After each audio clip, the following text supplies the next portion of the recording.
cannot finish. Now અમે આપણે વાત એવી ચાલતી હતી, મેં કીધું કે જો એવરીથિંગ ગો સ્મૂથ, આપણે 15,000 રૂપિયામાં ઇન્ડિયામાં કોઈ સ્ટુડન્ટ રાખી લઈએ કે જે આપણો વિડીયો એડિટ કરી દે.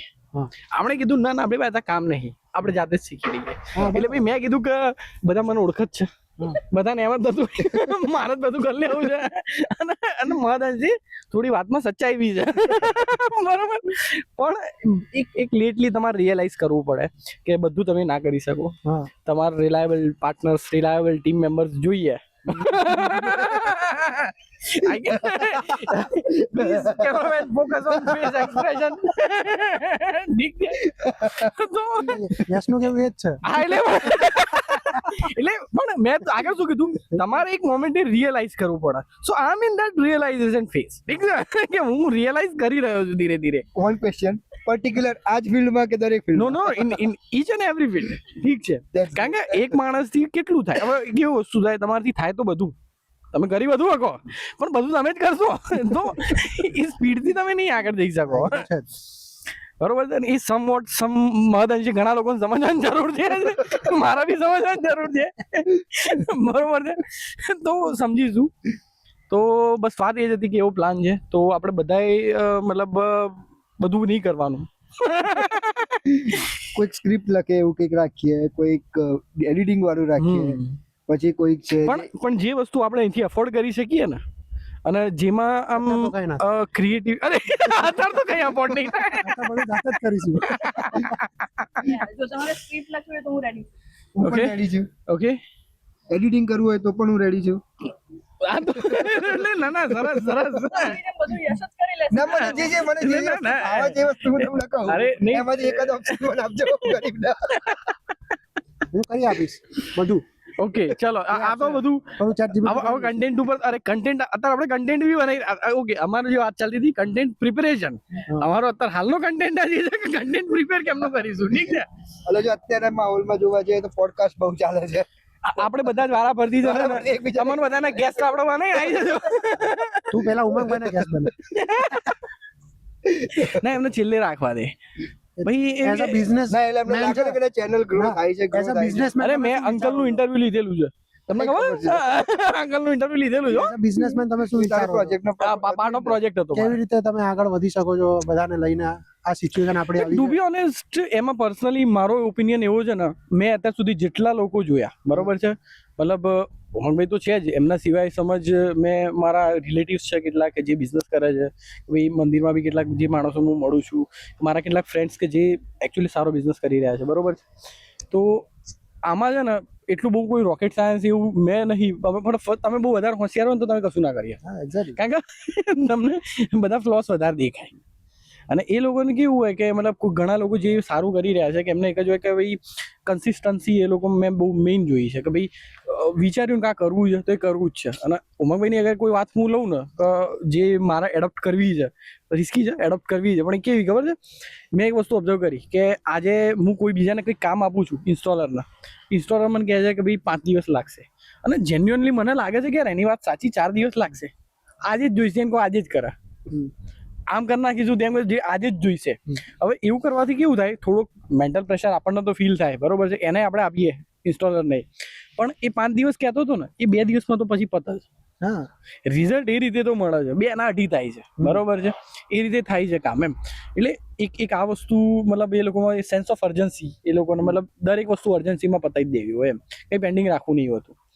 હવે એ મારી પર્સનલ લેવલે વાત કરું તો મને પ્રોક્રાસ્ટિનેશન બધા મોસ્ટલી હોય છે, બધાનું તો નહીં કહું તો અત્યારે મારું તો કહું, મારામાં તો હોય છે, બરોબર, કે ભાઈ લિસ્ટ ઓફ ટાસ્ક છે પણ નહીં કરી રહ્યો, તો એમાં તમારું એનું શું કહેવું છે? અમારી જોડે લિસ્ટ ઓફ ટાસ્ક છે પણ એમાં એક ટાસ્ક નથી, તો એ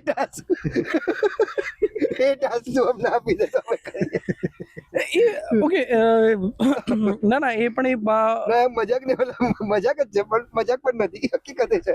અરે તું ગાઈસ, પહેલા તો મારા ગેસ્ટ લોકોને સમજાવી દેવું પડશે કે ઈધર બી સિરિયસ ઈધર બી મજાકિયા, ઠીક છે, બટ આ બી જરૂરી છે, મજાક બી જરૂરી છે.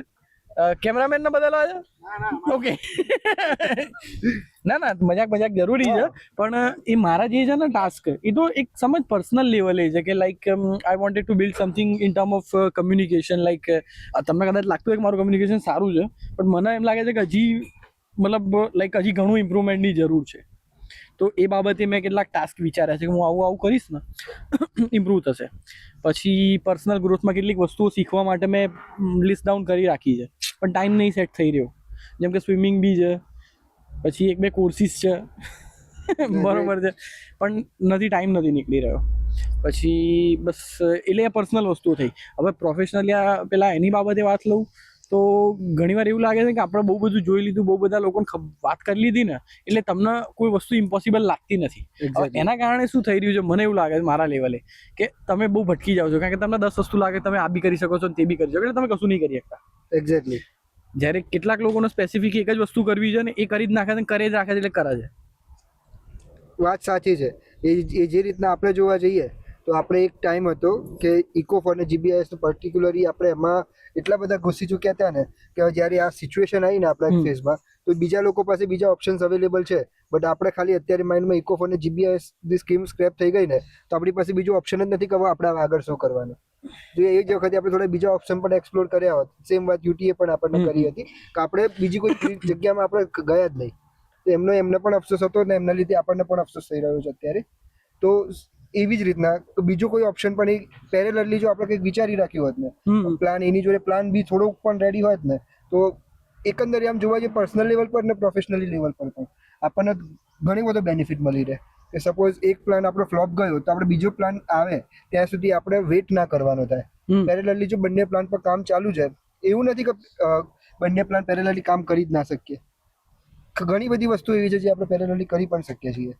તો ટ્રાય કર્યા પછી ખબર પડે, એના પહેલા તો નહીં કશી ખબર પડે. એક્ઝેક્ટલી. તો આપણે ટ્રાય જ નથી કર્યો એ વસ્તુમાં, એટલે આપણને એ વસ્તુનો કોઈ આઈડિયા છે નહીં. પણ જો કદાચ સક્સેસ પણ ગયો હોત તો આપણી પાસે અત્યારે બીજા ઓપ્શન્સ પણ ઓપન હોત. ના ગયો હોત તો ફરીથી બીજો કંઈક વિચાર. લેટલી લાસ્ટ 1-2 વર્ષથી હું આ સિમિલર વસ્તુ એવી કરી રહ્યો છું કે મગજમાં કંઈક આવે ને તો wanted to try something, like થોડા મોમેન્ટ માટે ટ્રાય કરું, એટલીસ્ટ ટ્રાય કરીશ ને તો ખબર પડશે કામ થાય છે, નહીં થાય ને તો એ ઓપ્શન મગજમાંથી સ્ટ્રાઇક ઓફ થઈ જાય. નહીતર કેવું થશે કે આ કરી શકું તો કરીને જોઈ લીધું ભાઈ નહીં થતું, થઈ ગયું બરોબર છે. એટલે ટ્રાય કરી લઈએ તો ઓપ્શન્સનું પોસિબિલિટી ખબર પડી જાય એમ. યસ. તો હવે અત્યારે આપણે એકંદરે જોવા જઈએ તો સપોઝ આપણે આ વાત ચાલુ કરી ચેનલના રિગાર્ડિંગ, તો હવે આપણો ફર્સ્ટ મારો ક્વેશ્ચન એ છે કે આપણે આ ચેનલને ગ્રો કરવી છે તો કયા વેમાં ગ્રો કરવી છે? આપણે એને એઝ અ પોડકાસ્ટ તરીકે આગળ વધવું છે, કોઈ ગાઈડન્સ તરીકે આગળ વધારવી છે, ફની વેમાં આગળ વધારવી છે, ફની વ્લોગિંગ કરવું છે, કઈ રીતના તમારો પ્લાન શું ચાલી રહ્યો છે અત્યારે? આપણે બધા હોશિયાર છીએ ને એમાં આ જ પ્રોબ્લેમ થાય છે. નહીં તને નહીં કહેતો, આપણે સૌરભ જોશી બનવું છે.